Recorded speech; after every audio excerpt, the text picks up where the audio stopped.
യോഹന്നാൻ എഴുതിയ സുവിശേഷം 14-ാം അധ്യായത്തിന്റെ 16-ാമത്തെ വാക്യം വീണ്ടും നമ്മൾ വായിക്കുന്നു. യോഹന്നാൻ എഴുതിയ സുവിശേഷം 14-ാം അധ്യായം അതിന്റെ 16-ഉം 17-ഉം വാക്യങ്ങൾ. എന്നാൽ ഞാൻ പിതാവിനോട് ചോദിക്കും, അവൻ സത്യത്തിന്റെ ആത്മാവ് എന്ന മറ്റൊരു കാര്യസ്ഥനെ എന്നേക്കും നിങ്ങളോടുകൂടെ ഇരിക്കേണ്ടതിന് നിങ്ങൾക്ക് തരും. ലോകം അവനെ കാണുകയോ അറിയുകയോ ചെയ്യായികയാൽ അതിന് അവനെ ലഭിപ്പാൻ കഴിയുകയില്ല. നിങ്ങളോ അവൻ നിങ്ങളോടുകൂടെ വസിക്കുകയും നിങ്ങളിൽ ഇരിക്കുകയും ചെയ്യുന്നത് കൊണ്ട് അവനെ അറിയുന്നു. കർത്താവ് ചെയ്തതിലും അധികം പ്രവൃത്തി നാം ചെയ്യും എന്ന് കർത്താവ് പറയുമ്പോൾ ആ പ്രവൃത്തിക്ക് ആധാരമായിരിക്കുന്ന ഓരോ കാര്യങ്ങളും നമ്മുടെ കർത്താവ് വാഗ്ദത്തം ചെയ്യുകയുണ്ടായി. ഒന്നാമത് നാം കണ്ടതുപോലെ നാം പ്രാർത്ഥിക്കുവാൻ കർത്താവിൻ്റെ നാമം അവിടുന്ന് നമുക്ക് നൽകി. അവന്റെ കൽപ്പനകളെ അവനെ സ്നേഹിച്ചുകൊണ്ട് പ്രമാണിക്കുമ്പോൾ അവൻ ചെയ്തതിലും അധികം പ്രവൃത്തികൾ ചെയ്യുവാൻ നമുക്ക് സാധിക്കും എന്ന് കർത്താവ് വാഗ്ദത്തം ചെയ്തു. പരിശുദ്ധാത്മാവിന്റെ നിയന്ത്രണമുള്ളതായിരിക്കുന്ന ഒരു ജീവിതം നയിക്കുവാനായിട്ട് നിങ്ങൾക്ക് സാധിച്ചാൽ അതിന് സാധിക്കും. നിങ്ങൾക്ക് ഞാൻ ചെയ്തതിലും അധികം കാര്യങ്ങൾ ചെയ്യുവാൻ കഴിയും എന്ന് കർത്താവ് വാഗ്ദത്തം നൽകി. പരിശുദ്ധാത്മാവിന്റെ ആരാണ് പരിശുദ്ധാത്മാവെന്നും പരിശുദ്ധാത്മാവ് പൊതുവിലായിട്ട് ചെയ്യുന്ന കാര്യങ്ങൾ എന്താണ് എന്നും ആ പരിശുദ്ധാത്മാവിനെ പ്രാപിക്കുവാനായി ഇന്ന് ഒരു വ്യക്തി എന്താണ് ചെയ്യേണ്ടതെന്നും ഉള്ള കാര്യങ്ങളാണ് നമ്മൾ കഴിഞ്ഞ ക്ലാസ്സുകളിൽ ചിന്തിക്കുവാൻ തക്കവണ്ണം ഇടയായിട്ട് തീർന്നത്. അപ്പോൾ തന്നെ നാം കണ്ടു, അവിടെ നാം വായിച്ചതുപോലെ ഈ ലോകവും നാമും തമ്മിലുള്ളതായ ഒരു വലിയ അന്തരം, ആ വലിയ വ്യത്യാസം ഉണ്ടാകുന്നത് ദൈവം തൻ്റെ ആത്മാവിനാൽ നമ്മെ മുദ്ര കുത്തിയിരിക്കുന്നു, ആത്മാവിനെ അച്ചാരമായി നമുക്ക് നൽകിയിരിക്കുന്നു അതിൻ്റെ അടിസ്ഥാനത്തിലാണ് ലോകത്തെയും നമ്മെയും തമ്മിൽ വേർപിരിക്കുന്നത്. നാം ഇവിടെ വായിച്ചതുപോലെ ലോകം പരിശുദ്ധാത്മാവിനെ കാണുകയോ അറിയുകയോ ചെയ്തിട്ടില്ല. എന്നാൽ നിങ്ങളോ പരിശുദ്ധാത്മാവ് നിങ്ങളോട് കൂടെ ഇരിക്കുകയും നിങ്ങളിൽ വസിക്കുകയും ചെയ്യുന്നത് കൊണ്ട് നിങ്ങൾ അവനെ അറിയുന്നു. അപ്പോൾ പരിശുദ്ധാത്മാവിന്റെ ആ നിറവോട് കൂടിയ ആ ജീവിതം അതെത്രമാത്രം ധന്യമാണ് എന്നുള്ളത് നമ്മൾ മനസ്സിലാക്കുവാൻ വളരെ ആവശ്യമായിട്ടുള്ള ഒരു കാര്യമാണ്. അപ്പോൾ ഇന്ന് അതേക്കുറിച്ച് ചില കാര്യങ്ങൾ കൂടെ പറഞ്ഞ് ആ പോയിന്റിൽ നിന്ന് നമുക്ക് മാറുവാൻ ദൈവം നമ്മെ സഹായിക്കട്ടെ. പരിശുദ്ധാത്മാവ് ഒരു വ്യക്തിയിൽ വന്നാൽ ഉണ്ടാകുന്നതായ മാറ്റങ്ങൾ എന്തെല്ലാമാണ്? പരിശുദ്ധാത്മാവ് ഉള്ളിൽ വരിക എന്ന് പറഞ്ഞാൽ അതിന്റെ അർത്ഥം ദൈവം നമ്മിൽ വരിക എന്ന് തന്നെയാണ്. അപ്പൊ ദൈവം ഒരു വ്യക്തിയിലേക്ക് പ്രവേശിച്ചാൽ, പരിശുദ്ധാത്മാവ് ഒരു വ്യക്തിയിലേക്ക് പ്രവേശിച്ചാൽ അവന്റെ ജീവിതത്തിൽ അത് മാറ്റങ്ങൾക്ക് കാരണമായിട്ട് തീരും എന്നുള്ളതിന് ഒരു തർക്കവുമില്ല. നാം കഴിഞ്ഞ ദിവസത്തിൽ ആ കൺവെൻഷന് ആ ക്രൂശിൽ കിടന്ന ആ കള്ളന്റെ മാനസാന്തരത്തെ കുറിച്ച് നമ്മൾ കേൾക്കുകയുണ്ടായി. അതെന്നെ വളരെ പിന്നെയും ചിന്തിപ്പിച്ച ഒരു ഭാഗമാണ്. ആ മനുഷ്യൻ യേശുവിനെ കുറിച്ച് പറഞ്ഞ ഒരു കാര്യമുണ്ട്, അവൻ അരുതാത്തത് ഒന്നും ചെയ്തിട്ടില്ല. അപ്പോൾ തന്നെ അവന്റെ ഹൃദയത്തിലേക്ക് ദൈവത്തിന്റെ പരിശുദ്ധാത്മാവ് പ്രവർത്തിച്ചു കഴിഞ്ഞു.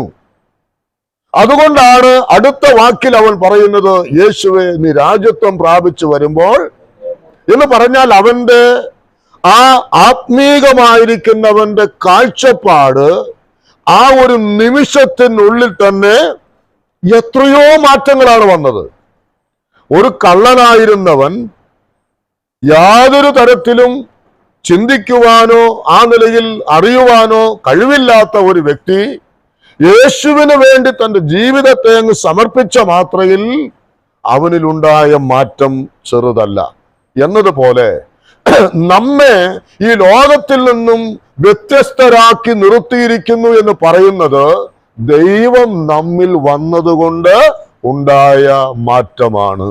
അപ്പൊ ദൈവത്തിന്റെ ആത്മാവ് നമ്മിലേക്ക് വരുമ്പോൾ ആ മാറ്റം നമ്മിൽ ഉണ്ടായേ മതിയാകുള്ളൂ. ഇത് ആദ്യം നമ്മൾ നോക്കേണ്ടത് അപ്പോസ്തലന്മാരുടെ ജീവിതത്തിലാണ്. കാരണം ഈ വാഗ്ദത്തങ്ങൾ ആദ്യം കിട്ടിയത് ആർക്കാണ്? അപ്പോസ്തലന്മാർക്കാണ്. അപ്പോൾ അപ്പോസ്തലന്മാരുടെ ജീവിതത്തിൽ അവർ കർത്താവ് അപ്പോസ്തലന്മാരോട് പറഞ്ഞു, ഈ പരിശുദ്ധാത്മാവ് നിങ്ങളുടെ മേൽ വരും, നിങ്ങൾക്ക് ശക്തി ലഭിക്കും, നിങ്ങൾ എൻ്റെ സാക്ഷികൾ ആകും. വേറെ പല കാര്യങ്ങളും നാം ചിന്തിച്ചതാണ്, അത് വീണ്ടും ആവർത്തിക്കുന്നില്ല. അങ്ങനെ ആ വാഗ്ദത്തം ലഭിച്ചതായ കർത്താവിന്റെ ദാസന്മാരെ കുറിച്ച് നമ്മൾ വായിക്കുന്നത് അപ്പോസ്തല പ്രവൃത്തികൾ 2-ാം അധ്യായം അതിന്റെ 4-ാമത്തെ വാക്യം നമ്മൾ വായിക്കുമ്പോൾ, അപ്പോസ്തല പ്രവൃത്തികൾ 2-ാം അധ്യായം 4-ാമത്തെ വാക്യത്തിൽ നാം വായിക്കുന്നു, എല്ലാവരും പരിശുദ്ധാത്മാവ് നിറഞ്ഞവരായി. അപ്പോൾ അവർ എന്തിനു വേണ്ടിയായിരുന്നു കാത്തിരുന്നത്? ദൈവം അവർക്ക് എന്തായിരുന്നു വാഗ്ദത്തം നൽകിയത്? അത് അവർ കാത്തിരുന്നു. ആ പെന്തക്കോസ്ത് നാളിൽ അവിടെ എന്താ സംഭവിച്ചത്? പരിശുദ്ധാത്മാവ് അഗ്നിനാവുകളുടെ രൂപത്തിൽ അവിടെ പ്രത്യക്ഷമായി അവരെ എല്ലാവരെയും നിറച്ചു. നാം പിന്നെ വായിക്കുന്ന വാക്യമാണ്, അവരെല്ലാവരും പരിശുദ്ധാത്മാവിൽ നിറഞ്ഞവരായി. Filled with holy spirit. അവരതിന് പരിശുദ്ധാത്മാവിൽ അങ്ങ് നിറഞ്ഞു എന്നാണ് നമ്മൾ വായിക്കുന്നത്. നമുക്ക് പരിചയമുള്ള കാര്യമായതുകൊണ്ട് കൂടുതൽ വിശദീകരിക്കാൻ ആവശ്യമില്ല. 4-ാം അധ്യായത്തിന്റെ 13-ാമത്തെ വാക്യത്തിലേക്ക് വരുമ്പോ നാം അവിടെ ഒരു വാക്ക് വായിക്കുന്നത്, അവർ പത്രോസിന്റെയും യോഹന്നാന്റെയും ധൈര്യം കാണുകയാലും അപ്പോസ്തലന്മാരെ പരിശുദ്ധാത്മ നിറവ് അവരെ എങ്ങനെയുള്ളവരാക്കി തീർത്തു? വളരെ ധൈര്യമുള്ളവരാക്കി തീർത്തു. They saw the boldness. മറ്റുള്ളവർ അവരെ കുറിച്ച് കണ്ട കാര്യമാണ്. അവര് തന്നെ പറഞ്ഞ ഞങ്ങൾക്ക് ധൈര്യമുണ്ടെന്ന് അവര് പറഞ്ഞതല്ല, മറ്റുള്ളവർ അവരെ കുറിച്ച് പറഞ്ഞ കാര്യമാണെന്ത്? ഇവർ ധൈര്യശാലികളാണ്, ഇവർ പേടി മാറിയവരാണ്, ഇവർക്കിന്ന് ഭയമില്ല. നമുക്കറിയാം, ആത്മനിറവിന് മുൻപ് അടച്ചിട്ട മുറിയിൽ ഭയത്തിൽ കഴിഞ്ഞിരുന്നവരായിരുന്നു ഈ അപ്പോസ്തലന്മാർ. അതേ അപ്പോസ്തലന്മാർ പരിശുദ്ധാത്മാവ് നിറഞ്ഞു കഴിഞ്ഞപ്പോൾ നാം 2-ാം അധ്യായത്തിൽ വായിക്കുന്നു, 3-ാം അധ്യായത്തിൽ വായിക്കുന്നു, സധൈര്യം യഹൂദന്മാരെ അവർ നേരിട്ടതായിട്ടാണ് നമുക്ക് കാണുവാൻ കഴിയുന്നത്. അപ്പോൾ അവരെ കുറിച്ച് മറ്റുള്ളവർ പറഞ്ഞ സാക്ഷ്യമാണ് എന്ത്? ഇവരുടെ ധൈര്യം അത് എത്ര വലിയതാണ്. അവിടെ ആ ധൈര്യം എന്ന് പറയുമ്പോൾ നമ്മൾ ഓർക്കേണ്ട ഒരു കാര്യമുണ്ട്. നമ്മിലും ഈ പരിശുദ്ധാത്മാവിന് ദൈവം തന്നിട്ടുണ്ട്. ആത്മനിറവുള്ളതായ ഒരു ജീവിതമാണ് നാമും നയിക്കുന്നതെങ്കിൽ നമുക്കും എന്തു വേണ്ട? ഈ ഭയത്തിന്റെ ആവശ്യം നമുക്കും ഇല്ല. ആരെ പേടിക്കണ്ട? പിശാചിനെ നമ്മൾ ഭയപ്പെടേണ്ട. അതുപോലെ തന്നെ മതങ്ങളെ നമ്മൾ ഭയപ്പെടേണ്ടതായിട്ടില്ല, മരണത്തെ നമ്മൾ ഭയപ്പെടേണ്ടതായിട്ടില്ല, ഈ ലോകത്തിന്റെ വ്യവസ്ഥിതികളെ നമ്മൾ ഭയപ്പെടേണ്ടതായിട്ട് ഇല്ല. വാസ്തവത്തിൽ നമ്മൾ അറിയാതെ തന്നെ നാം ചെയ്ത കാര്യം കർത്താവിൽ വിശ്വസിച്ചു, അവനെ നമ്മുടെ കർത്താവായിട്ട് ഹൃദയത്തിൽ അംഗീകരിച്ചു എന്നുള്ളതാണ്. അത് സംഭവിച്ചു കഴിഞ്ഞപ്പോൾ അപാരമായിരിക്കുന്ന, നമുക്ക് പോലും വിശ്വസിക്കാൻ പറ്റാത്ത നിലയിലുള്ള, വിവരിക്കാൻ പറ്റാത്ത നിലയിലുള്ള ആത്മാവിന്റെ ശക്തിയാണ് ദൈവം നമുക്ക് തന്നത്. വലിയ ധൈര്യമാണ് ദൈവം നമുക്ക് തന്നത്. അല്ലെങ്കിൽ ഈ കഴിഞ്ഞ നാളുകളിലൊക്കെ, രക്ഷിക്കപ്പെട്ടതായ നാളുകളിൽ നാം നേരിട്ടതായിരിക്കുന്ന പ്രതിസന്ധികളെ എങ്ങനെ തരണം ചെയ്യുമെന്നാണ് നമ്മൾ പറയുന്നത്. ഏതെല്ലാം നിലകളിലുള്ളതായ പ്രതികൂലങ്ങളാണ് നമ്മളൊക്കെ നേരിട്ടത്. എന്നാൽ അവിടെ നമുക്ക് പിടിച്ചു നിൽക്കുവാൻ കഴിഞ്ഞു എന്ന് പറയുന്നത് എന്തുകൊണ്ടാണ്? ദൈവം തന്റെ ആത്മാവിനെ നമ്മുടെ ഉള്ളിൽ തന്നത് കൊണ്ട് ലഭിച്ച ധൈര്യമാണ്. അതുകൊണ്ട് മരണത്തെ ഭയപ്പെടാതെ, അതുകൊണ്ട് പിശാചിനെ ഭയപ്പെടാതെ, ഈ ലോകത്തിന്റെ വ്യവസ്ഥിതികളെ ഭയപ്പെടാതെ അനേകായിരങ്ങൾ, ലക്ഷക്കണക്കിന്, കോടിക്കണക്കിന് വരുന്ന ദൈവമക്കൾ ഇന്നും ഈ ഭൂമിയിൽ ജീവിക്കുന്നതിന്റെ കാരണം ഇത് നമുക്കും ബാധകമാണ് എന്ന് പറഞ്ഞാൽ, നാം ദൈവാത്മാവിനെ പ്രാപിച്ചവരെങ്കിൽ ഇതിനെ ഒന്നിനും നമ്മൾ എന്ത് ചെയ്യേണ്ടതില്ല, ഭയപ്പെടേണ്ടതില്ല. അതിന്റെ കാരണം നമ്മൾ വായിക്കുന്ന ചില വാക്യങ്ങളുണ്ട്. 2 തിമോത്തിയോസിന്റെ ലേഖനം 1-ാം അധ്യായം അതിന്റെ 7-ാമത്തെ വാക്യം. 2 തിമോത്തിയോസ് 1-ാം അധ്യായത്തിന്റെ അതിന്റെ 7-ാമത്തെ വാക്യത്തിൽ നമ്മൾ വായിക്കുന്നത് ഇപ്രകാരമാണ്: ഭീരുത്വത്തിന്റെ ആത്മാവിനെ അല്ല, ശക്തിയുടെയും സ്നേഹത്തിന്റെയും സുബോധത്തിന്റെയും ആത്മാവിനെ അത്രേ ദൈവം നമുക്ക് തന്നത്.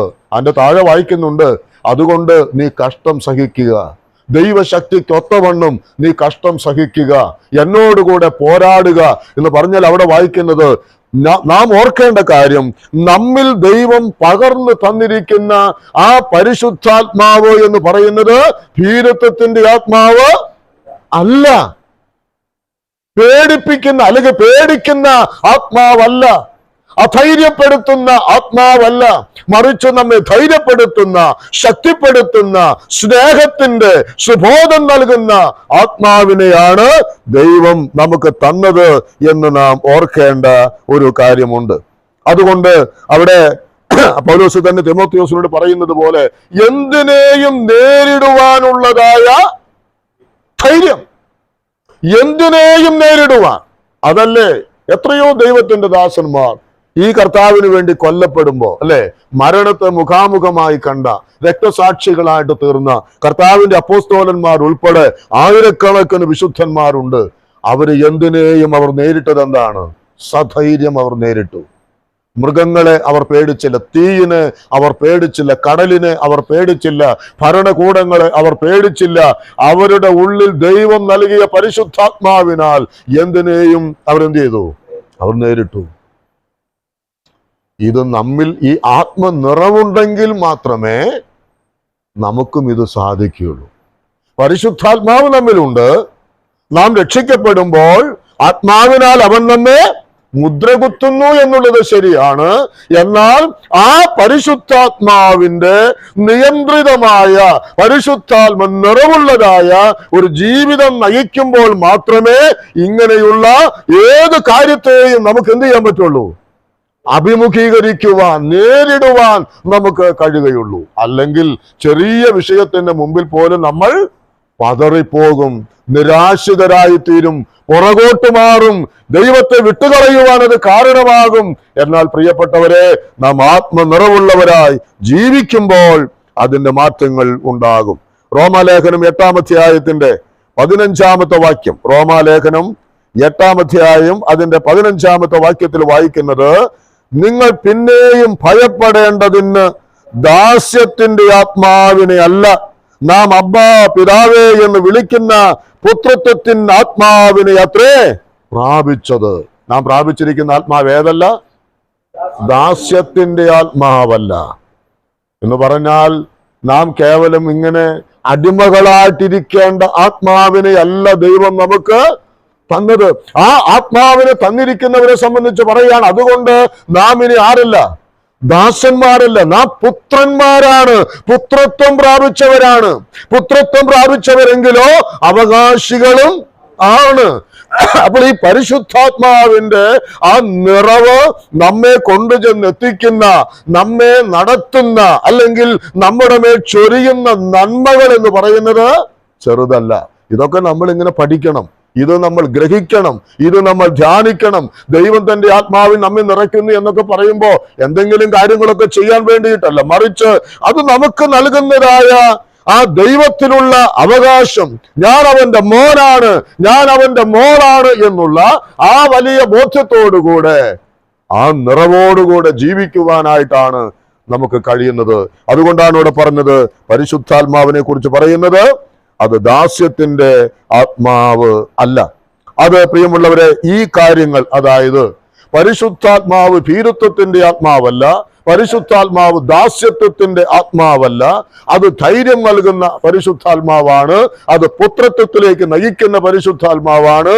ഈ സത്യത്തെ ഉൾക്കൊണ്ടത് കൊണ്ടാണ് ദൈവത്തിന്റെ ദാസന്മാരുടെ ശുശ്രൂഷകളിലുടനീളം അത് നമുക്ക് കാണുവാൻ കഴിഞ്ഞത്. നാം അത് തന്നെ ഇനിയും തുടർന്ന് കാണാൻ പോകുന്നതും അത് തന്നെയാണ്. പ്രിയപ്പെട്ടവരെ, അവരെ കർത്താവിന്റെ ദാസന്മാര്, ഏതൊരു കാലത്തുമുള്ള ദൈവത്തിന്റെ വിശുദ്ധന്മാര് ദൈവത്തിനായി അവർ നിർത്തിയെങ്കിൽ അതിന്റെ കാരണം മറ്റൊന്നല്ല, ദൈവം തന്റെ പരിശുദ്ധാത്മാവിനാൽ അവരെ നിയന്ത്രിക്കുന്നു എന്നുള്ളതാണ്. ഇനി ഈ അപ്പോസ്തലന്മാരുടെ ശുശ്രൂഷകൾ എന്ന് പറയുമ്പോൾ അവരുടെ പ്രസംഗങ്ങളിൽ അത് നമുക്ക് കാണുവാൻ കഴിയും. ഞാനത് ഞാനിങ്ങനെ ധ്യാനിച്ചു വന്നപ്പോൾ അതൊന്ന് വേർതിരിച്ച് ധ്യാനിക്കണം എന്നുള്ളത് മനസ്സിലാക്കിയത് കൊണ്ടാണ് അങ്ങനെ തന്നെ പഠിപ്പിക്കാനായിട്ട് തീരുമാനിച്ചത്. അവരുടെ ശുശ്രൂഷകളിൽ ഉടനീളം ആത്മാവിന്റെ നിറവ് അവർ അനുഭവിച്ചു എന്ന് പറയുമ്പോൾ അവരുടെ പ്രസംഗത്തിലേക്ക് നമ്മൾ ഒന്ന് നോക്കുക. ആ അപ്പോസ്തലപ്രവൃത്തി 2-ാം അധ്യായത്തിൽ പത്രോസ് അവരുടെ നടുവിൽ എഴുന്നേറ്റ് നിന്ന് പറഞ്ഞത്, ഇസ്രായേൽ സന്തതികളെ എന്റെ വാക്ക് കേട്ടുകൊള്ളുവീൻ. അപ്പോൾ അവരുടെ പ്രസംഗത്തിൽ എന്തുണ്ടായിരുന്നു? ആ പരിശുദ്ധാത്മാവിന്റെ നിറവ് അവരുടെ വചന ശുശ്രൂഷയിൽ നമുക്ക് കാണുവാനായിട്ട് കഴിയുന്നുണ്ട്. ആ 2-ാം അധ്യായം 14-ാം വാക്യമാണ് ഞാനത് വെച്ചത്. അതുപോലെ തന്നെ 4-ാം അധ്യായത്തിന്റെ 8-ാമത്തെ വാക്യവും നമ്മൾ വായിക്കുമ്പോൾ പത്രോസ് പരിശുദ്ധാത്മാവ് നിറഞ്ഞവനായി അവരോട് പറഞ്ഞത്. പിന്നത്തേതിൽ അനേക ഇടങ്ങളിൽ നമുക്ക് ഇത് ആവർത്തിച്ച് കാണുവാൻ കഴിയും. എന്ത് കാണാൻ കഴിയും? അവര് പറഞ്ഞത് എങ്ങനെയാണ്? പരിശുദ്ധാത്മാവ് നിറഞ്ഞവരായി. പ്രസംഗം എന്ന് മാത്രമല്ല, അവർ ചെയ്തതായിരിക്കുന്ന ഓരോ ശുശ്രൂഷകളും എങ്ങനെയായിരുന്നു? പരിശുദ്ധാത്മാവിൽ നിറഞ്ഞായിരുന്നു. ഇത് നാം വളരെ ശ്രദ്ധിക്കുക. ആത്മനിറവില്ലാതെയും പ്രസംഗിക്കാം, ആത്മനിറവില്ലാതെയും പാടാം, ആത്മനിറവില്ലാതെയും ശുശ്രൂഷകൾ നിവർത്തിക്കാം. എന്നാൽ നമ്മുടെ ഹൃദയത്തിൽ ഒരു ആഗ്രഹം ഉണ്ടാകട്ടെ. പ്രിയ സഹോദരിമാരാകട്ടെ, സഹോദരന്മാരാകട്ടെ, നമുക്ക് വ്യക്തമായി നമുക്കൊരു ബോധ്യമുണ്ടാകട്ടെ. ഞാനൊരു ശുശ്രൂഷ ചെയ്യുന്നെങ്കിൽ അതെങ്ങനെ ചെയ്യണം? ആത്മനിറവോടെ നിവർത്തിക്കണം. അത് എളുപ്പമുള്ള കാര്യമല്ല.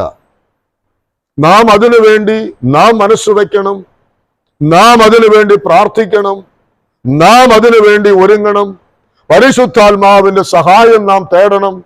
ദൈവസന്നിധിയിൽ മുട്ടുമടക്കി പരിശുദ്ധാത്മാവിനോട് നമ്മൾ പ്രാർത്ഥിക്കണം. പരിശുദ്ധാത്മാവാം ദൈവമേ, ഈ ശുശ്രൂഷയ്ക്ക് വേണ്ടി എന്നെ നിയോഗിക്കണം, എന്നെ ബലപ്പെടുത്തണം എന്ന് നാം പറയുമ്പോൾ, നാം പ്രാർത്ഥിക്കുമ്പോൾ ദൈവം തന്റെ ആത്മാവിനാൽ ആ ശുശ്രൂഷയ്ക്ക് വേണ്ടി നമ്മെ നിറയ്ക്കും. നമ്മൾ ശുശ്രൂഷയിൽ അലസത കാണിക്കുവാനിടയാകരുത്. ഞായറാഴ്ച ദിവസങ്ങളിൽ നാം ഒക്കെ വരുന്നു, ഒരു പ്രബോധനത്തിന്റെ ചിന്ത പറയാനായിരിക്കും, ചിലപ്പോൾ 2-3 മിനിറ്റ് ആയിരിക്കും.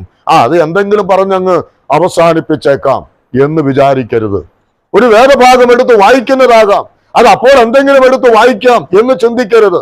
ഒരു വാക്ക് സ്തോത്രം ചെയ്യുന്നതായിരിക്കാം, അതും വളരെ ഒരുക്കത്തോടുകൂടെ പരിശുദ്ധാത്മ നിറവോടുകൂടെ അത് ചെയ്യുവാനായിട്ട് നമുക്ക് സാധിക്കണം. സഹോദരിമാർ ഒരു ആമേൻ പറയുകയാണെങ്കിൽ അതും ആത്മനിറവോടുകൂടെ അതങ്ങ് പറയുമ്പോൾ അവിടെയാണ് എന്തുണ്ടാകുന്നത്?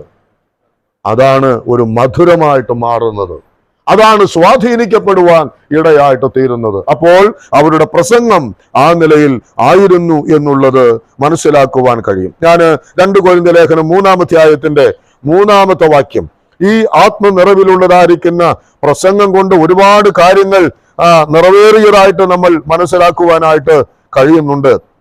അതിന്റെ 3-ാം അധ്യായം 3-ാമത്തെ വാക്യത്തിൽ, ഞങ്ങളുടെ ശുശ്രൂഷയാൽ ഉണ്ടായ ക്രിസ്തുവിൻ പത്രമായി നിങ്ങൾ വെളിപ്പെടുന്നുവല്ലോ, അത് മഷി കൊണ്ടല്ല, ജീവനുള്ള ദൈവത്തിന്റെ ആത്മാവിനാൽ അത്രേ. എന്താ നിങ്ങൾക്ക് മനസ്സിലായത്? ആ വാക്യത്തിൽ പറയുകയാണ്, അപ്പോസ്തലനായിരുന്ന പൗലോസിന്റെ പ്രസംഗം കേട്ടതായിരിക്കുന്ന ആളുകൾ ക്രിസ്തുവിന്റെ പത്രങ്ങളായിട്ട് മാറിയെങ്കിൽ അതിന്റെ കാരണമാണ് ഇവിടെ പറഞ്ഞത്. എന്താ കാരണം പറഞ്ഞേ? അത് ദൈവത്തിന്റെ, ജീവനുള്ള ദൈവത്തിന്റെ ആത്മാവിനാൽ അത്രേ. അപ്പോൾ നാം ചെയ്യുന്നതായിരിക്കുന്ന ഒരു ശുശ്രൂഷ അത് മറ്റുള്ളവരുടെ ജീവിതത്തിൽ ഒരു പത്രമായി മാറണമെങ്കിൽ അത് ജീവനുള്ള ദൈവത്തിന്റെ ആത്മാവിനാൽ നിവർത്തിച്ചാൽ മാത്രമേ സംഭവിക്കൂ എന്നാണ്. ആത്മനിറവിൽ ഒരു ശുശ്രൂഷ നാം ചെയ്താൽ അത് ആളുകളുടെ ഹൃദയത്തിൽ രൂപാന്തരങ്ങൾ ഉണ്ടാക്കും. അവരത് നാലാളോട് പറയും. എന്തു പറയും? ഒരു പേപ്പർ ഒരാൾ വായിക്കുന്നത് പോലെ അവർ പറയും, ഇന്ന ദൈവദാസന്റെ ആ ശുശ്രൂഷ, ആ ദൈവവചന ഘോഷണം, അല്ലെങ്കിൽ ആ ഒരു ചെറിയ പാട്ട്, അല്ല ഒരു ചെറിയ സാക്ഷ്യം, അല്ല ഒരു ചെറിയ പ്രബോധനം, അതെന്തൊരു അനുഗ്രഹമായിരുന്നു എന്ന് നാലാളോട് പറയും. ഏതുപോലെ? ഒരു വ്യക്തി പേപ്പർ വായിക്കുന്നത് പോലെ. അതിന്റെ മുഖാന്തരം എന്ന് പറയുന്നത് എന്താണ്? ദൈവത്തിന്റെ പരിശുദ്ധാത്മാവാണ് എന്നുള്ളത് നാം മനസ്സിലാക്കേണ്ട കാര്യമാണ്. ഒരു വാക്കുകൂടെ അതിനുമായി ബന്ധപ്പെട്ട് ചിന്തിക്കുവാൻ ആഗ്രഹിക്കുന്നു. ഈ കൊരിന്ത്യ ലേഖനം 1 കൊരിന്ത്യ ലേഖനം അതിന്റെ 2-ാം അധ്യായത്തിന്റെ 4ഉം 5ഉം വാക്യങ്ങൾ, നിങ്ങളുടെ വിശ്വാസത്തിന് മനുഷ്യരുടെ ജ്ഞാനമല്ല ദൈവത്തിന്റെ ശക്തി തന്നെ ആധാരമായിരിക്കേണ്ടതിന് എന്റെ വചനവും എന്റെ പ്രസംഗവും ജ്ഞാനത്തിന്റെ വശീകരണ വാക്കുകളാലല്ല, ആത്മാവിന്റെയും ശക്തിയുടെയും പ്രദർശനത്താലത്രയായിരുന്നത്. അവിടെയും നാം അറിയുന്ന കാര്യം ഇത് തന്നെയാണ്. കൊരിന്ത് പോലുള്ളതായിരിക്കുന്ന വഷണത്വത്തിൽ ജീവിച്ചിരുന്ന ആ ജനം, വിഗ്രഹാരാധികളായിരുന്ന ആ ജനം, അവർ വിശ്വസിച്ച് മാനസാന്തരപ്പെട്ടെങ്കിൽ അതിന്റെ കാരണം പൗലോസ് പറയുന്നു, എന്റെ ജ്ഞാനമല്ല, എന്റെ വാക്ചാതുര്യമല്ല, എന്റെ അറിവല്ല, പിന്നെ എന്താണ്? ദൈവാത്മാവിന്റെ ശക്തിയുടെ വ്യാപാരമാണ് നിങ്ങളുടെ ഹൃദയങ്ങളിൽ വിശ്വാസമായിട്ട് പരിണമിക്കുവാൻ കാരണമായി. എന്തുകൊണ്ട് ഈ നാളുകളിൽ ഇത് സംഭവിക്കുന്നില്ല എന്ന് ചോദിച്ചാൽ നാം നമ്മെ തന്നെ വിലയിരുത്തിയാൽ മതി. ഞാൻ എന്നെ തന്നെ പരിശോധിച്ചാൽ മതി. എന്തുകൊണ്ടാ പലതും ഏൽക്കാത്തത്? എന്തുകൊണ്ടാ പലതും ഹൃദയങ്ങളിലേക്ക് അങ്ങ് കയറാത്തത്? ചെവി കൊണ്ട് കേൾക്കുന്നുണ്ട്, അത് മറന്നു പോകുകയാണ്. ഒരു കാര്യം പറഞ്ഞാൽ അതിന്റെ യാതൊരു പ്രതികരണങ്ങളും പിന്നത്തേതിൽ ഉണ്ടാകുന്നില്ല. എന്താ കാരണം? ദൈവാത്മാവിന്റെ ശക്തി അതിൽ വ്യാപരിക്കുന്നില്ല. നിങ്ങളെ കുറ്റം പറയുവാൻ ഈ അർത്ഥത്തിൽ എനിക്ക് നിവൃത്തിയില്ല. കാരണം ഞാൻ തന്നെയാണ് കുറ്റക്കാരൻ. ഞാൻ പ്രസംഗിക്കേണ്ടത് എങ്ങനെയാണ്? ഞാൻ ആത്മാവിന്റെ ശക്തിയോടുകൂടെ ദൈവത്തിന്റെ ആത്മനിറവോടെ ഞാൻ പ്രസംഗിച്ചാൽ അത് സംഭവിക്കും. ഏത് സംഭവിക്കും? ഹൃദയങ്ങളിലേക്ക് അത് തുളച്ച് കയറും. അവരെ ക്രിസ്തുവിന്റെ പത്രങ്ങളായി അത് മാറ്റപ്പെടുവാൻ തക്കവണ്ണം കാരണമാകും. അത് നിങ്ങളിൽ സംഭവിക്കണം, എന്നിൽ സംഭവിക്കണം, നമ്മുടെ ശുശ്രൂഷകളാൽ അത് സംഭവിക്കുവാൻ തക്കവണ്ണം ഇടയായിട്ട് തീരണം. 2 കൊരിന്ത്യ ലേഖനം തന്നെ 5-ാം അധ്യായത്തിലേക്ക് വരുമ്പോ അതിന്റെ 5-ാം അധ്യായം 3-ാം അധ്യായത്തിന്റെ 5-ാമത്തെ വാക്യത്തിൽ വായിക്കുന്നത്, ഞങ്ങളുടെ പ്രാപ്തി ദൈവത്തിന്റെ ദാനമത്രേ. 6-ാം വാക്യത്തിൽ നമ്മൾ വായിക്കുന്നു, ഞങ്ങൾ അക്ഷരത്തിന്റെ ശുശ്രൂഷകന്മാരല്ല, ആത്മാവിന്റെ ശുശ്രൂഷകന്മാരത്രേ. ഞങ്ങളുടെ പ്രാപ്തി ദൈവത്തിന്റെ ദാനം. എന്താ ദൈവത്തിന്റെ ദാനം? പരിശുദ്ധാത്മാവെന്ന ആദ്യദാനം പ്രാപിച്ചിരിക്കുന്നവരായ നിങ്ങൾ. അപ്പോൾ പരിശുദ്ധാത്മാവ് എന്ന ആ ദാനം ഞങ്ങളിൽ ഉള്ളതാണ് ഞങ്ങളുടെ പ്രാപ്തി. ഞങ്ങൾക്ക് എന്തെങ്കിലും ശുശ്രൂഷ ചെയ്യാൻ പറ്റുന്നെങ്കിൽ പരിശുദ്ധാത്മാവ് ഞങ്ങളിൽ ഉള്ളത് കൊണ്ടാണ്. ഞങ്ങളെ അവൻ അക്ഷരത്തിന്റെ ശുശ്രൂഷകന്മാരല്ല ആക്കിയിട്ടുള്ളത്. ഞങ്ങളെ അവൻ എങ്ങനെ ആക്കിയിട്ടുള്ളത്? ആത്മാവിന്റെ ശുശ്രൂഷകന്മാർ. അക്ഷരം കൊല്ലുന്നു, ആത്മാവോ ജീവിപ്പിക്കുന്നു. ശുശ്രൂഷകന്മാരെ, ദൈവസഭയിൽ ശുശ്രൂഷ ചെയ്യുന്നവരെ ഞാൻ ഓർപ്പിക്കട്ടെ, നമ്മുടെ ശുശ്രൂഷകൾ അക്ഷരത്തിലാകരുത്. നമ്മുടെ ശുശ്രൂഷകൾ ആത്മാവിനാലാകണം. സഹോദരിമാരെ, നിങ്ങളും ചെയ്യുന്ന ശുശ്രൂഷകൾ അക്ഷരത്തിലാകരുത്, ദൈവാത്മാവിനാലാകണം. ആ ശുശ്രൂഷയാണ് ദൈവം നമ്മെ ഏൽപ്പിച്ചിട്ടുള്ളത്. അലസമാക്കരുത് ദൈവം ഏൽപ്പിച്ചതായിരിക്കുന്ന ശുശ്രൂഷകളെ. അതിന്റെ 2 പത്രോസിന്റെ ലേഖനം 1-ാം അധ്യായം 21-ാമത്തെ വാക്യത്തിൽ പത്രോസ് പറയുന്നത്, നാം അത് പഠിച്ച കാര്യമാണ്. ഞങ്ങൾ നിങ്ങളോട് അറിയിക്കുന്നത് എങ്ങനെയാണ്? പരിശുദ്ധാത്മ നിയോഗം പ്രാപിച്ചിട്ട് അറിയിക്കുന്നതാണ്. ഞങ്ങൾ ഇങ്ങനെ എന്തെങ്കിലും കണ്ടും കേട്ടും കിഴവി കഥകൾ പറയുന്നത് അല്ല. പരിശുദ്ധാത്മ നിയോഗം പ്രാപിച്ചിട്ടാണ് ഞങ്ങൾ നിങ്ങളോട് സംസാരിക്കുന്നത്. പത്രോസിനും അത് തന്നെയാണ് പറയാനായിട്ട് ഉള്ളത്. കൊലോസ്യ ലേഖനം 1-ന്റെ 29-ാമത്തെ വാക്യം. കൊലോസ്യ ലേഖനം 1-ാം അധ്യായം അതിന്റെ 29-ാമത്തെ വാക്യത്തിൽ നാം വായിക്കുന്ന ഒരു പ്രയോഗമുണ്ട്. അതിനായി ഞാൻ എന്നിൽ ബലത്തോടെ വ്യാപരിക്കുന്ന അവന്റെ വ്യാപാര ശക്തിക്ക് ഒത്തവണ്ണം പോരാടിക്കൊണ്ട് അധ്വാനിക്കുന്നു. ഏത് മനുഷ്യനെയും, മുകളിലുള്ള വാക്യം വായിച്ചാൽ അറിയാം, ഏത് മനുഷ്യനെയും തികഞ്ഞവനാക്കി നിർത്തേണ്ടതിന് ഞാൻ പോരാടുന്നു. എന്തിന്റെ അടിസ്ഥാനത്തിൽ പോരാടുന്നു? അവന്റെ ആത്മാവിനാൽ, അവന്റെ ശക്തിയാൽ. അല്ലാതെ എന്റെ ജ്ഞാനം കൊണ്ട് ഞാൻ പോരാടി നിങ്ങളൊക്കെ ക്രിസ്തുവിൽ തികഞ്ഞവരാക്കി നിർത്താം. നോ. നമ്മൾ പേടിപ്പിച്ചതുകൊണ്ടോ ഒച്ചെടുത്തുകൊണ്ടോ ഒന്നും ഒരാൾക്കും ഒരു തികവും ഉണ്ടാകാൻ പോകുന്നില്ല. മറിച്ച് ദൈവത്തിന്റെ ആത്മാവിന്റെ ശക്തിയോടുകൂടെ ഉള്ള ഒരു പോരാട്ടം നമ്മൾ കഴിക്കുന്നുവെങ്കിൽ അതിനാൽ മറ്റുള്ളവർ ക്രിസ്തുവിനെ പോലെ തികഞ്ഞവർ ആകുവാൻ ഇടയാകും. അപ്പോൾ ആ പോയിന്റ് ഞാൻ നിർത്താം. അപ്പോസ്തലന്മാരുടെ പ്രസംഗത്തിൽ പരിശുദ്ധാത്മ നിറവ് അവർ അനുഭവിച്ചു. അതിന്റെ ഗുണങ്ങളാണ് നമ്മൾ കണ്ടത്. എന്തൊരു മാറ്റമാണ് ദൈവത്തിന്റെ ആത്മാവ് വരുത്തിയത്! അതേ മാറ്റങ്ങൾ നമ്മുടെ ശുശ്രൂഷകളാലും ഉണ്ടാകണം. 2, അവരുടെ പ്രാർത്ഥനയിൽ, അപ്പോസ്തലന്മാരുടെ പ്രാർത്ഥനാ ജീവിതത്തിൽ അതും എങ്ങനെയായിരുന്നു? അതും പരിശുദ്ധാത്മാവിന്റെ നിറവിൽ തന്നെ ആയിരുന്നു. അപ്പോസ്തല പ്രവൃത്തികൾ 4:31 വാക്യം നമുക്ക് വളരെ പരിചയമുണ്ട്.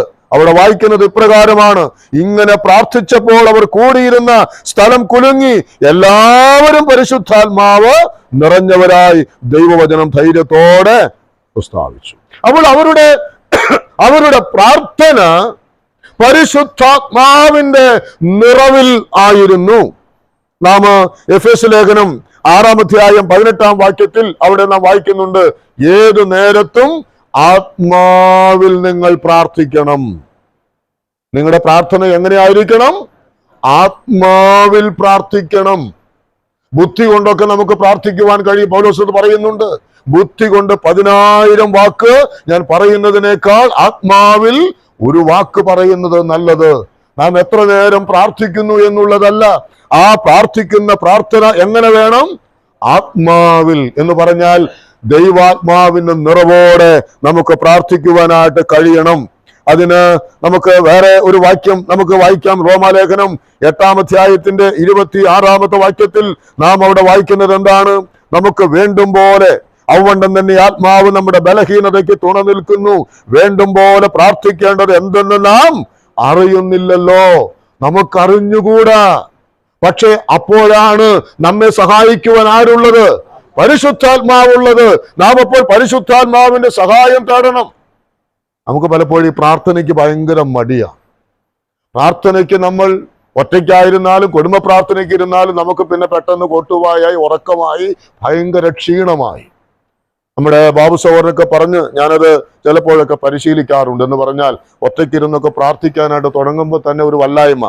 അപ്പോൾ തന്നെ പരിശുദ്ധാത്മാവാൻ ദൈവമേ എന്നെ പ്രാർത്ഥിക്കാനായിട്ട് സഹായിക്കണം, വേണ്ടും പോലെ പ്രാർത്ഥിക്കാൻ, ആത്മാവിൽ പ്രാർത്ഥിക്കാൻ എന്നെ അവിടുന്ന് സഹായിക്കണമെന്ന് പരിശുദ്ധാത്മാവിന്റെ സഹായം തേടുമ്പോൾ ആ പ്രാർത്ഥനയിൽ പിന്നെ അങ്ങ് പുരോഗമിക്കുവാൻ നമുക്ക് സാധിക്കും. ദൈവിക സാന്നിധ്യം അനുഭവിക്കുവാൻ നമുക്ക് സാധിക്കും. നമ്മുടെ പ്രാർത്ഥനകൾ വെറും ജൽപ്പനമായി മാറരുത്. ജാതികളെ പോലെ നമ്മൾ ജൽപ്പനം ചെയ്യുന്നവരായിട്ടല്ല, പരിശുദ്ധാത്മാവിൽ പ്രാർത്ഥിക്കണം. പൗലോസ് പറയാണ്, നമുക്ക് വേണ്ടുമ്പോൾ അതൊന്നും അറിയില്ലല്ലോ. എന്നാൽ അങ്ങനെ വരുമ്പോൾ നാം പരിശുദ്ധാത്മാവിന്റെ സഹായം തേടണം, എന്നെ പഠിപ്പിക്കണം എന്ന് നാം പറഞ്ഞാൽ പരിശുദ്ധാത്മാവ് നമ്മെ പ്രാർത്ഥിക്കേണ്ടതുപോലെ പ്രാർത്ഥിക്കുവാൻ അവൻ നമ്മെ പഠിപ്പിക്കും. അത് നമ്മൾ പരിശീലിക്കണം. പണ്ടെങ്ങാണ്ട് പറഞ്ഞ് പ്രാർത്ഥിച്ചതുപോലെ തന്നെ ഇന്നും നാം പ്രാർത്ഥിക്കുന്നവരായിട്ടല്ല, പ്രാർത്ഥനയിൽ ആത്മാവിന്റെ നിറവ് അനുഭവിക്കുവാനായിട്ട് നമുക്ക് കഴിയണം. പിന്നെ അങ്ങനെ പ്രാർത്ഥിക്കുമ്പോൾ എന്താ ഉണ്ടാകുന്നത്? എഫേസ്യ ലേഖനം 3-ാം അധ്യായത്തിന്റെ 20-21 വാക്യങ്ങൾ നാം മിക്കവാറും പറയുന്ന വാക്കുകളാണ്. എന്ത്? എന്നാൽ നാം ചോദിക്കുന്നതിലും നനയ്ക്കുന്നതിലും അത്യന്തം പരമായി ചെയ്യുവാൻ നമ്മിൽ വ്യാപരിക്കുന്ന ശക്തിയാൽ കഴിയുന്നവന്. അപ്പൊ നാം ചോദിക്കുന്നതിലും നനയ്ക്കുന്നതിലും എല്ലാവരും ഇതിങ്ങനെ ഈ വാക്യം തെറ്റിച്ച് പറയാറുണ്ട്. ചിന്തിക്കുന്നതിലും നനയ്ക്കുന്നതിലും, അത് രണ്ടും ഒന്ന് തന്നെയാണ്. ചോദിക്കുന്നതിലും നനയ്ക്കുന്നതിലും. നാം ചോദിക്കുന്നതിലും നനയ്ക്കുന്നതിലും അത്യന്തം പരമായി, എന്തെങ്കിലും കുറെ കൂടെ കുറച്ച് കൂടുന്നല്ല, എന്താണ് അത്യന്തം പരമായി അതെങ്ങനെയാ സാധിക്കുക? നമ്മിൽ വ്യാപരിക്കുന്ന ശക്തിയാലാണ് അത് കഴിയുന്നത്.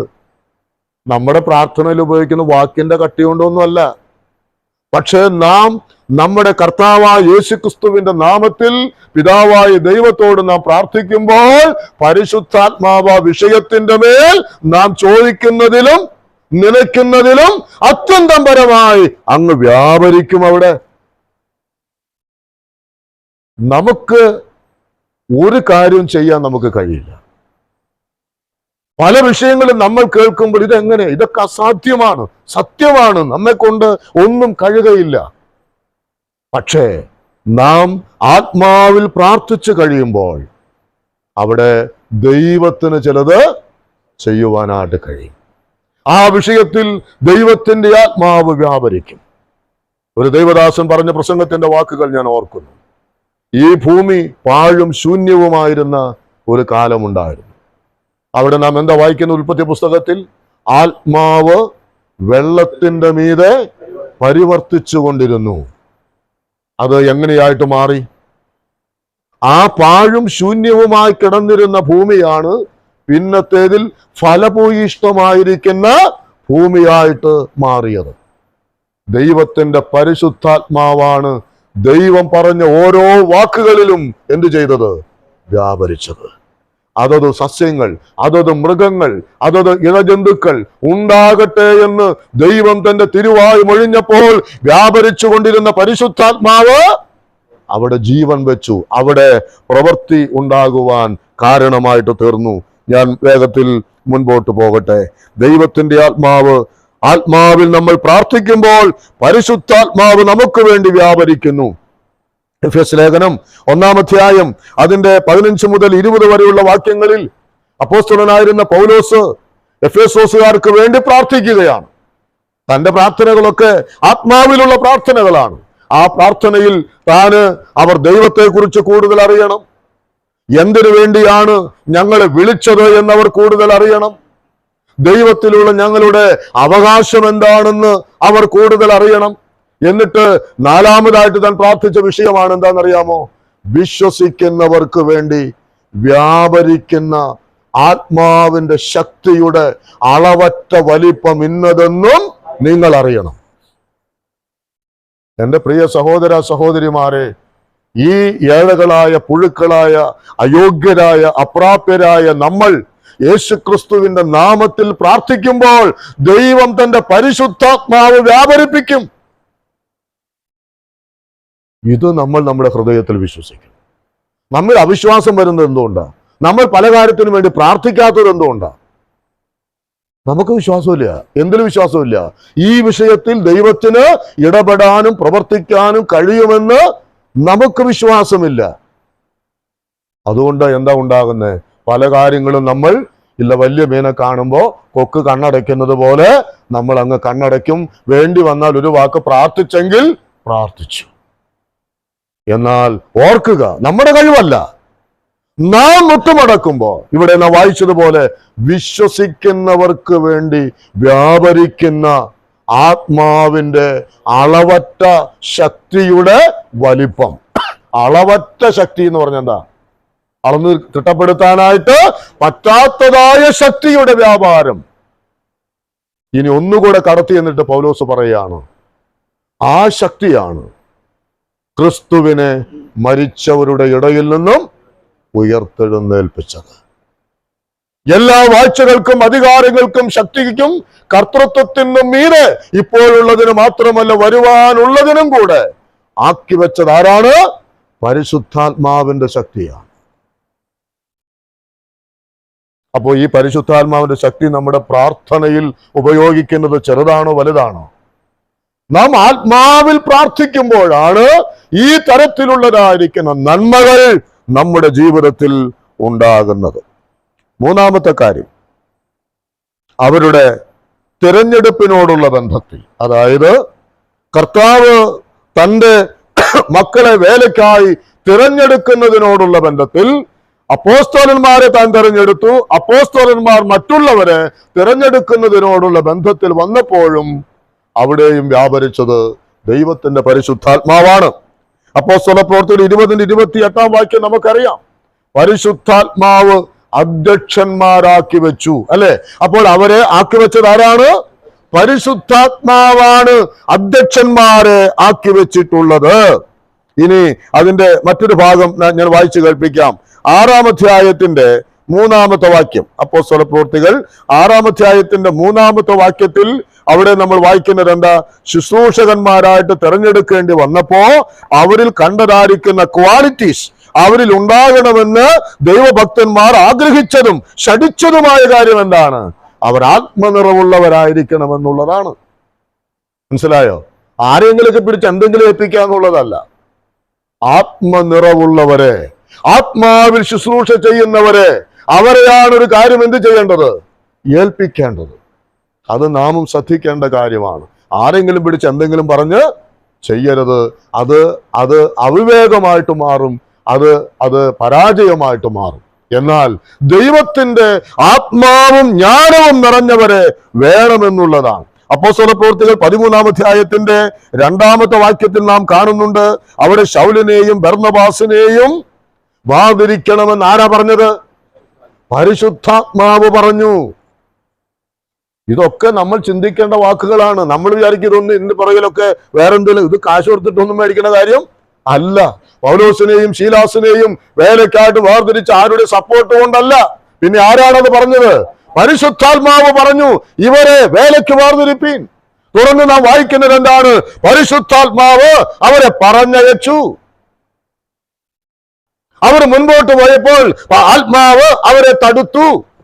പിന്നീട് ആത്മാവ് അവരെ വിലക്കി എന്നൊക്കെ നമ്മൾ അടുത്ത ഭാഗങ്ങളിൽ നമ്മൾ വായിക്കുന്നുണ്ട്. 16-ാം അധ്യായത്തിൽ വായിക്കുന്നുണ്ട്. പരിശുദ്ധാത്മാവ് വിലക്കി, പരിശുദ്ധാത്മാവ് സമ്മതിച്ചില്ല എന്നൊക്കെ നമ്മൾ വായിക്കുന്നുണ്ട്. അപ്പോൾ അവരുടെ വേലക്കാരെ തിരഞ്ഞെടുക്കുന്നതാകട്ടെ, വേല തിരഞ്ഞെടുക്കുന്നതാകട്ടെ, അതെല്ലാം എന്തിന്റെ അടിസ്ഥാനത്തിലായിരുന്നു? ആത്മനിറവിന്റെ അനുഭവത്തിലായിരുന്നു. സ്തോത്രം. ദൈവത്തിന്റെ പരിശുദ്ധാത്മാവ് ആ കാര്യത്തിലും ഇടപെട്ടു എന്നുള്ളത് നമ്മൾ മനസ്സിലാക്കണം. അടുത്തത്, മരണത്തിൽ, ദൈവദാസന്മാരുടെ മരണത്തിൽ ആത്മാവിന്റെ ഇടപെടൽ, ദൈവാത്മാവിന്റെ നിറവും മരണത്തിലും ആസ്വദിച്ചവർ. നമുക്ക് വായിക്കാം. ഈ അപ്പോസ്തല പ്രവൃത്തികൾ തന്നെ 7-ാം അധ്യായത്തിന്റെ 55-ാമത്തെ വാക്യത്തിൽ എന്താണ്? സ്തെഫാനോസിന്റെ നേരെ കോപപരവശരായി അവന്റെ നേരെ പല്ല് കടിച്ചു. അവനോ പരിശുദ്ധാത്മാവ് നിറഞ്ഞവനായി സ്വർഗത്തിലേക്ക് നോക്കി. കല്ലേറുകൊണ്ട് താൻ മരിക്കുമെന്ന് ഉറപ്പിച്ച സമയത്തും അവനെങ്ങനെയായിരുന്നു? പരിശുദ്ധാത്മാവിൽ നിറഞ്ഞു. എന്താ അതിനെ പ്രേരിപ്പിച്ച കാര്യം? വേഗത്തിൽ നമുക്ക് ചില വാക്കുകൾ ചിന്തിക്കാം. റോമാലേഖനം 8-ാം അധ്യായം അതിന്റെ 23-ാമത്തെ വാക്യത്തിൽ വായിക്കുന്നുണ്ട്. റോമാലേഖനം 8-ാം അധ്യായം അതിന്റെ 23-ാമത്തെ വാക്യത്തിൽ വളരെ പ്രധാനപ്പെട്ട ഒരു വാക്കാണ് അവിടെ വായിക്കുന്നത്. ആത്മാവെന്ന ആദ്യദാനം ലഭിച്ചിരിക്കുന്ന നാമം നമ്മുടെ ശരീരത്തിന്റെ വീണ്ടെടുപ്പായ പുത്രത്വത്തിന്റെ കാത്തുകൊണ്ട് ഉള്ളിൽ ഞരങ്ങുന്നു.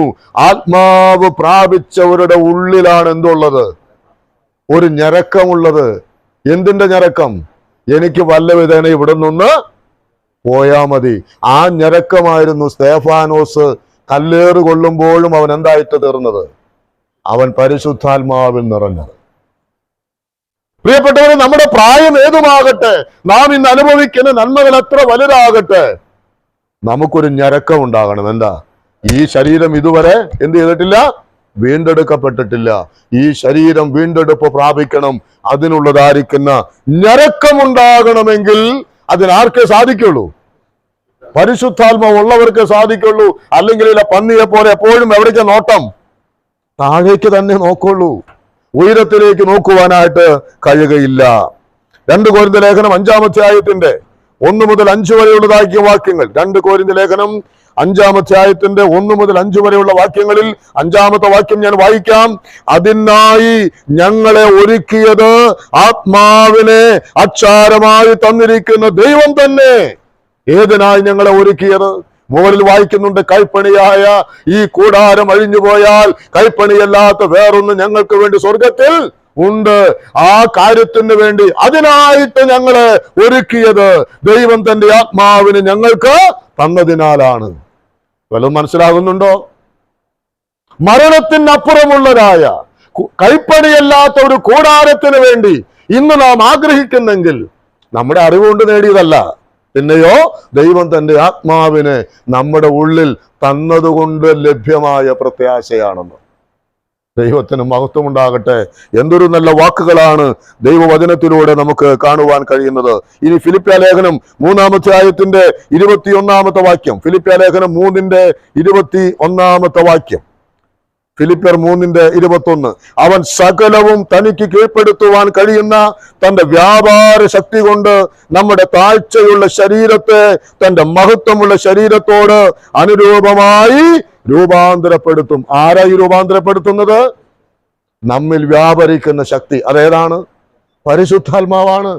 അപ്പോൾ നമ്മെ മരണത്തിനപ്പുറത്തുള്ള പുത്രത്വം, യേശുക്രിസ്തുവിന്റെ രൂപത്തോട് നമ്മെ അനുരൂപരാക്കുവാൻ, നമ്മുടെ ഈ ശരീരത്തെ ആ കർത്താവിന്റെ പ്രത്യക്ഷതയെങ്കിൽ നാം ജീവനോടിരിക്കുന്നെങ്കിൽ നൊടി നേരത്തിനുള്ളിൽ നമ്മെ രൂപാന്തരപ്പെടുത്തുവാൻ, അല്ല മരിച്ചിട്ട് മണ്ണിൽ മറഞ്ഞു കിടക്കുന്നെങ്കിൽ അവിടെ നിന്നും ഞൊടി നേരം കൊണ്ട് നമ്മെ ഉയർത്തെഴുന്നേൽപ്പിക്കുവാൻ, ഒരു പുതിയ ശരീരം നമുക്ക് നൽകുവാൻ ആരാണ് നമ്മിൽ വ്യാപരിക്കുന്നത്?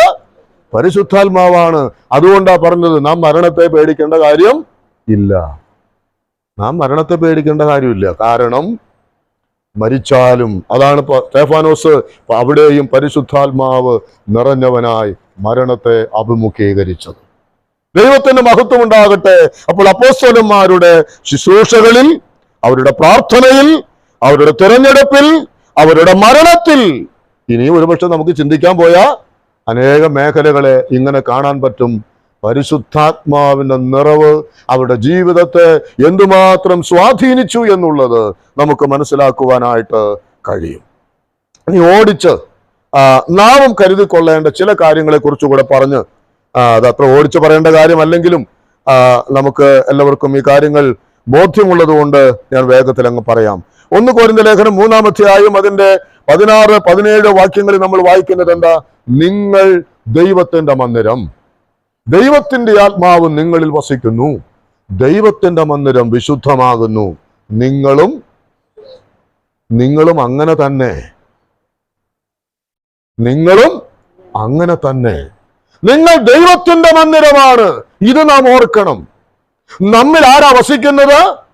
ദൈവത്തിന്റെ ആത്മാവാണ്. ആ മന്ദിരം എങ്ങനെയാകണം? വിശുദ്ധമായിരിക്കണം. കാരണം ദൈവത്തിന്റെ മന്ദിരം വിശുദ്ധമാണ്. അവന്റെ ആലയം വിശുദ്ധമാണ്. അവൻ പരിശുദ്ധനാണ്. അവൻ വിശുദ്ധനായിരിക്കുന്നത് പോലെ തന്നെ നാമും വിശുദ്ധരാകണം. അതുകൊണ്ട് ഓർക്കുക, ദൈവത്തിന്റെ ഈ ആലയത്തെ മറ്റ് 1 കൊരിന്ത്യർ തന്നെ 6-ാം അധ്യായത്തിലേക്ക് വരുമ്പോൾ നാം വായിക്കുന്നത് എന്താണ്? ദൈവത്തിന്റെ മന്ദിരത്തെ നശിപ്പിക്കുന്നവനെ ദൈവം നശിപ്പിക്കും. അതുകൊണ്ട് ദൈവത്തിന്റെ ആത്മാവ് വസിക്കുന്ന അവന്റെ മന്ദിരമായ ഈ ഞാന് എന്റെ ശരീരത്തെ എന്ത് ചെയ്യാൻ പാടില്ല? മലിനമാക്കാൻ പാടില്ല. അതിനെ പാപത്തിന് വിട്ടുകൊടുക്കാൻ പാടില്ല. എന്റെ ശരീരാവയവങ്ങളെ തോന്നിയതുപോലെ ജീവിക്കാനായിട്ട് പാടില്ല. നാം ദൈവത്തിന്റെ മന്ദിരമാണ്. ദൈവത്തിന്റെ മന്ദിരത്തിന് അനുയോജ്യമായിരിക്കുന്നത് എന്റെ ശരീരത്തിൽ ഉണ്ടാകുവാനായിട്ട് പാടുള്ളൂ. ദൈവത്തിന്റെ മന്ദിരം വിശുദ്ധമാണ്. നിങ്ങളും അങ്ങനെ തന്നെയാണ്. അതുകൊണ്ട് എന്റെ ശരീരം, എന്റെ കൈകാലുകൾ, എന്റെ ശരീരത്തിന്റെ അവയവം ഞാൻ തോന്നുന്നത് പോലെ എനിക്കിഷ്ടമുള്ളത് പോലെ ജീവിക്കുമെന്നല്ല. മോനെ മോളെ, ഇതാരുടെ മന്ദിരമാണ്? ആണെങ്കിൽ പരിശുദ്ധാത്മാവ് ഉള്ളിൽ ഉണ്ടെങ്കിൽ ഈ മന്ദിരം നിന്റേതല്ല, അത് ദൈവത്തിൻ്റെതാണ്. കാരണം നാം വായിക്കുന്നുണ്ട്, ദൈവം നിന്നെ വിലക്കി വാങ്ങിയിരിക്കും. ആ സത്യം നമ്മൾ മനസ്സിലാക്കണം.